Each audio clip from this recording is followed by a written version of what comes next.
Hello and welcome back. My name is Rachel Bourne, and we're going to talk about cervical cancer in this section.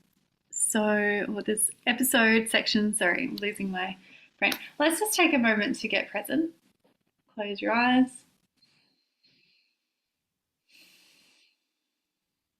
Breathe, allow yourself to feel connection, presence, attention.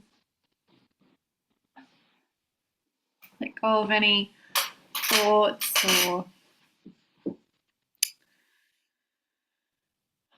or instances from the day that have happened between then and now. Just pop them all into a little bundle of light for a while and know that you can pick them up when you're ready.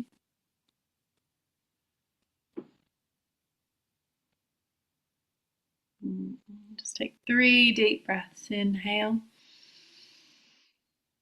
Exhale. Inhale. Exhale. Inhale. Exhale. And just letting all the thoughts of the mind become a little less important for the time being so that you can tune into this video. Beautiful. Welcome, welcome. And thank you for giving me the moment as well to bring my presence and attention fully into this space. It's quite a big process for me as well, energetically, holding space and reading through the different parts to the channel, the entire manuscript that has been written.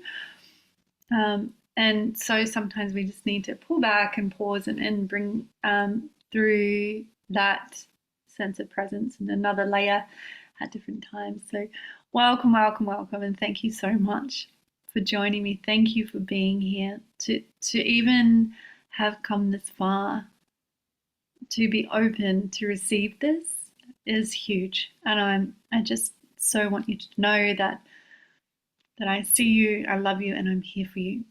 And I hope that this supports you. So I'm going to share the screen now.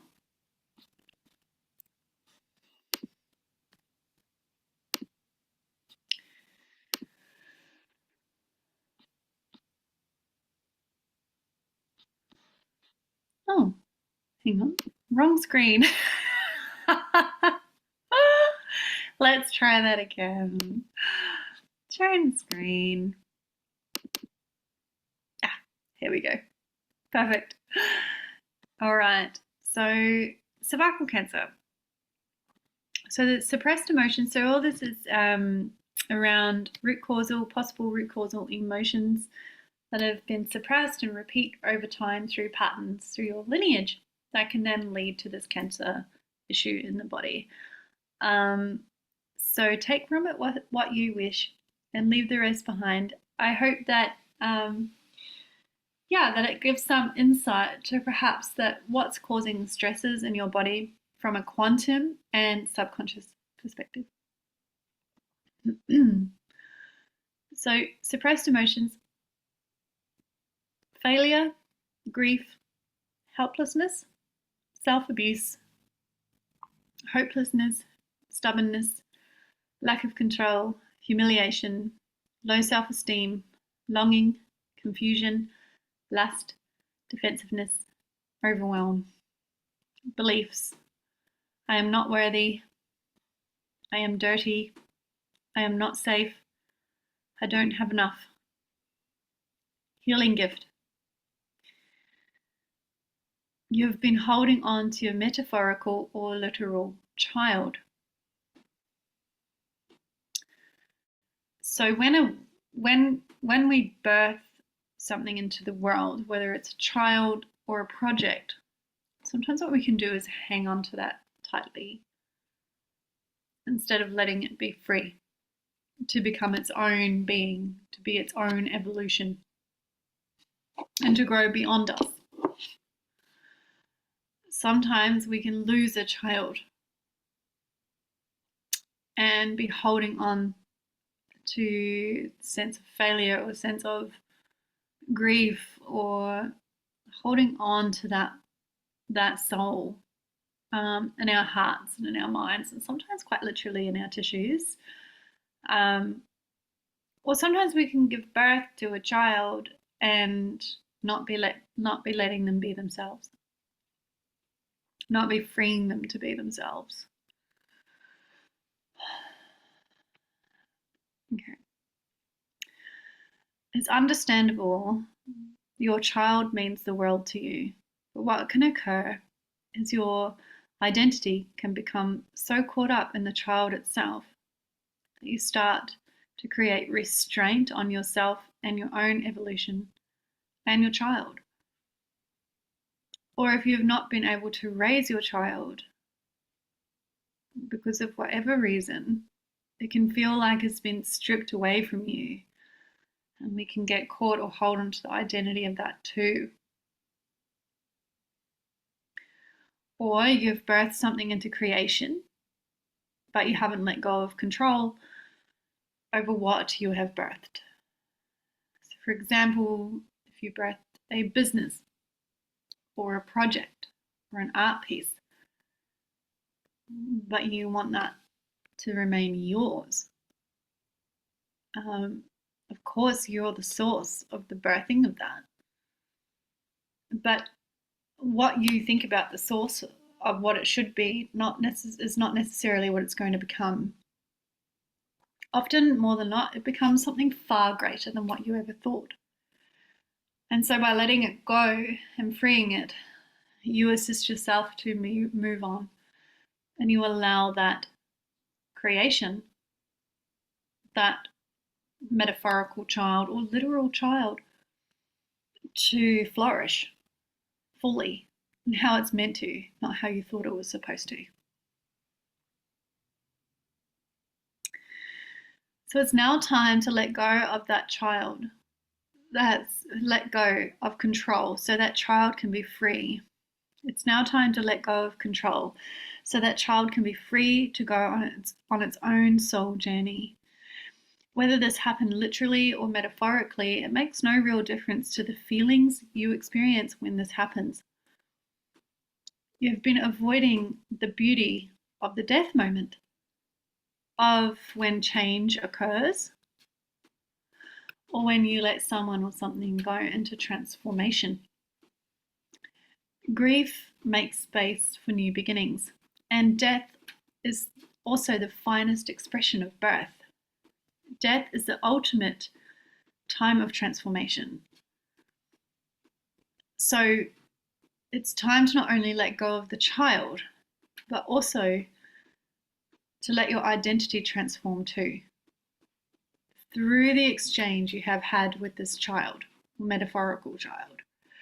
Children, be metaphorical or literal, transform us and mirror to us what is being asked to be healed. They are their own free being, and they have met your frequency to be birthed into the world. However, they will grace you with increasing your frequency through their purity and love. Witness them now for the ripple effect that they have had on you and others around them. Let yourself grow beyond the identity of the child and into the mother who you are today. Stand proud of you.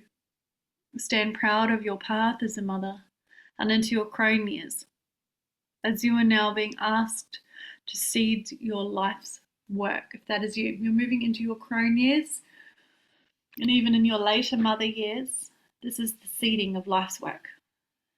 No matter how big or small, whatever it is, this is what is being seeded.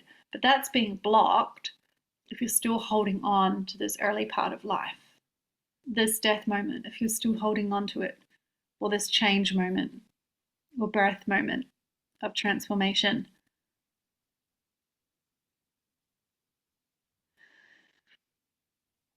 Your life's work is far beyond the identity of the child. It is far beyond the identity of how you see yourself now. And it is about stepping into an offering that is a regenerative forest, an ecosystem that is here forever. It's time to step into delivering your greatest expression of yourself and your life's work. You mustn't fear losing your creative supply by clinging through the disconnect in clinging to your child. It is the fear that nothing better could come along after that's making you hold on. This is simply an idea of the mind, but is not the reality. You are an infinite creator being, and you have a feminine force that is authentic to you. No one can steal from your creative supply, and no one can create what you are here to do. So grieve, let go, and make space for your life's work to flourish. Free yourself and your child so you can fly together. Let your tears water the seeds of the future. Let your tears water the seeds of creativity from within you. A result of sexual trauma can be feeling like we can't trust what we create as well. That it is somehow damaged, or alternatively, we can feel that we're not worthy of what we create and so we can sabotage it or try to hold on. The gift of this experience is learning how to receive the worthiness of your creations and more. And you are here to teach your lineage how to flow in their creativity again, and to heal from achieving peace and justice from sexual trauma. You can become a voice and expose the volatility of sexual abuse and create a new way together. As you are not alone, you also have work to do around opening your voice and letting your voice be heard. You have a beautiful voice, and you can purify the world with what you have to share and what you can sing. Your healed voice heals your lower body too, and heals the trauma through your ancestral rivers.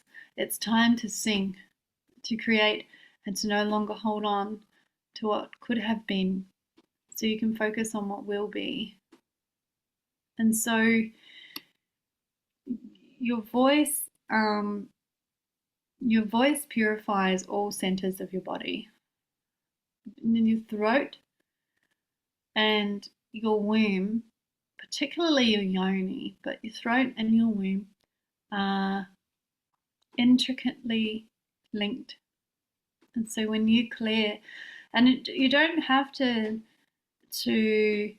sound like an opera singer. Your voice is your voice. Explore all the range of voice. Explore opening when you get to this stage. This is a part of somatic healing. And if this has triggered a lot in you or brought up a lot for you, I do encourage you to seek professional support, like talking to a psychologist, talking to someone who is informed with this kind of experiences, whether it's birth trauma or sexual trauma, and really be gentle with yourself in re-establishing the sense of safety and connection with your creative flow, safety and connection with yourself as a woman,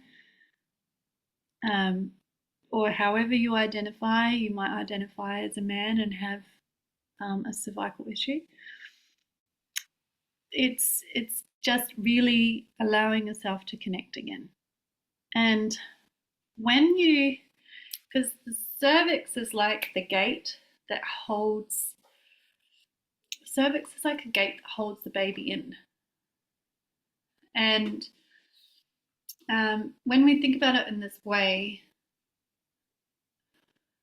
if we're holding on and holding on and holding on, but we are designed to flow, then that's how we're creating chaos in there. And so by giving yourself permission to really acknowledge, and there's lots of different ways you can go into womb ceremony, healing ceremony, if you are grieving a lost child or a lost fetus. You can go into deep ceremony with that with a specialist womb healing facilitator. You can write a letter, you can have a fire and acknowledge. You can consider internal yoni mapping, womb mapping, womb blessings. There's a lot that you can do to let go and to find closure. Because what's happened is there's been no closure. And because there's been no closure of this loss, there's been holding instead. And when you're holding, it really blocks your ability to make space for what's next for you.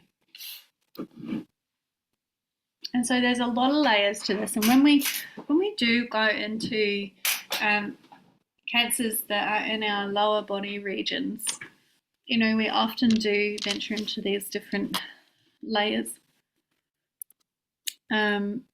of experiences, not just in your own life, but intergenerationally.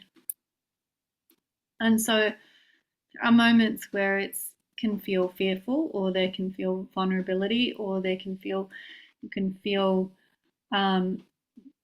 like that resistance, because to move beyond requires healing through injustice, and healing through injustice requires feeling hatred and understanding righteous rage and alchemizing that. And so somatic release as well is really powerful for righteous rage, getting anger out, so that you can then learn to harness the alchemy of where boundaries would have been crossed, or where the emotion has been experienced, to then move into the gift of it. And one often says, oh, how can there be a gift in an experience like this? Sometimes the gift is being the way shower for the future, and being that one in the lineage who decides to make a change, who decides to shift that pattern from a physical perspective, so from the tissues all the way through to the energy, to the energetic body, and to the flow. And so to the flow of your ancestral rivers. And chances are this really didn't start with you, but it doesn't mean what you experienced isn't valid. What it means is really honoring and acknowledging the path that your ancestors have taken to lead you to this very moment, and to support you to move beyond and to make these changes. And so it's quite a powerful process. And there's no time limit. There's no pressure. You always have free will. So these readings are invitations. They're not commands. And it's really important you know that. And you're really supported along this way. So recruit who you feel you need right now to support you. And if you're unsure, ask. Ask and you will receive.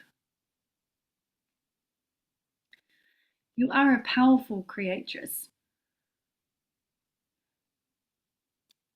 This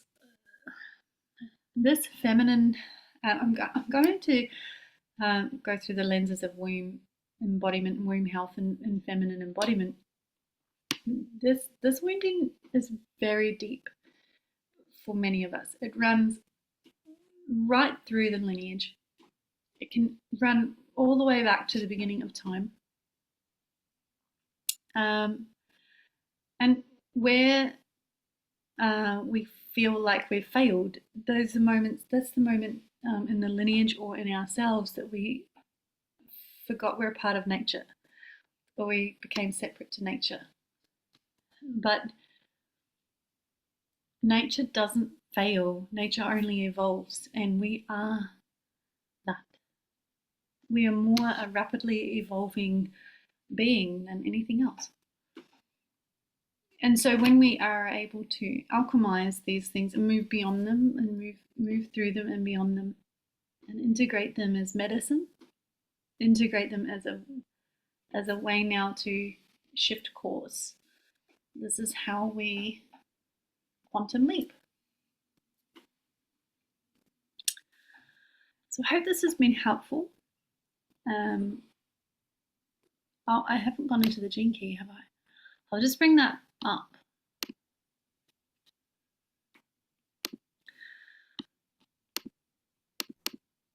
So the gene key is gene key 12, the way of discrimination.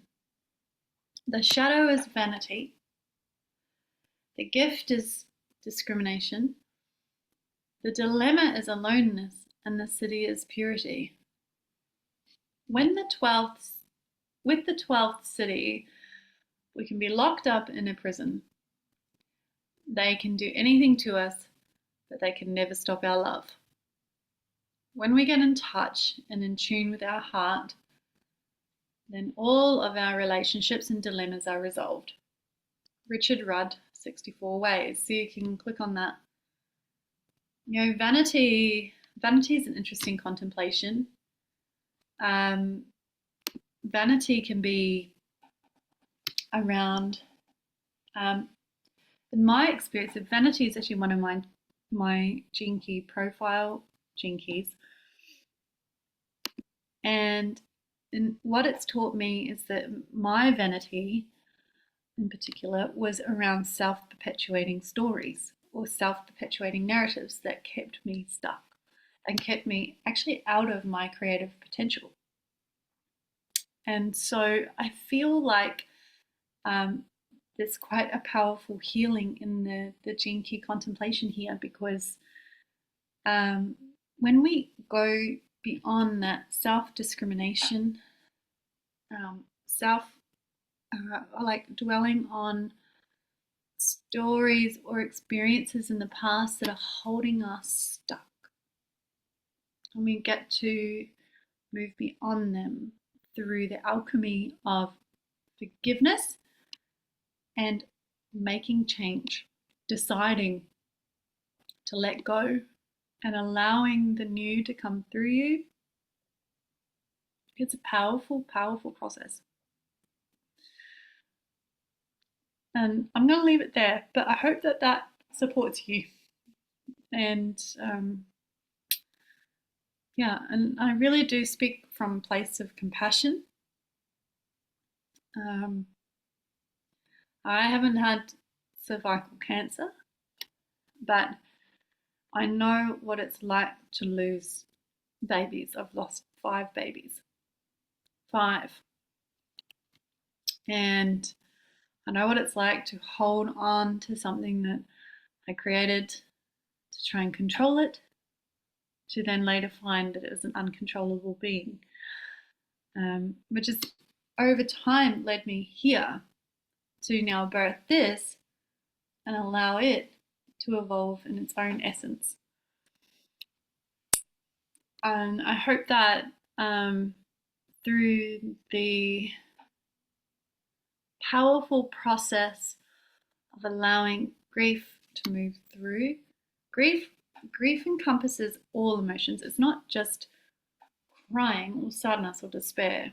Grief is anger, rage, frustration. Grief is the whole spectrum of emotions. And it's really worth letting yourself move through that spectrum of emotions to free yourself.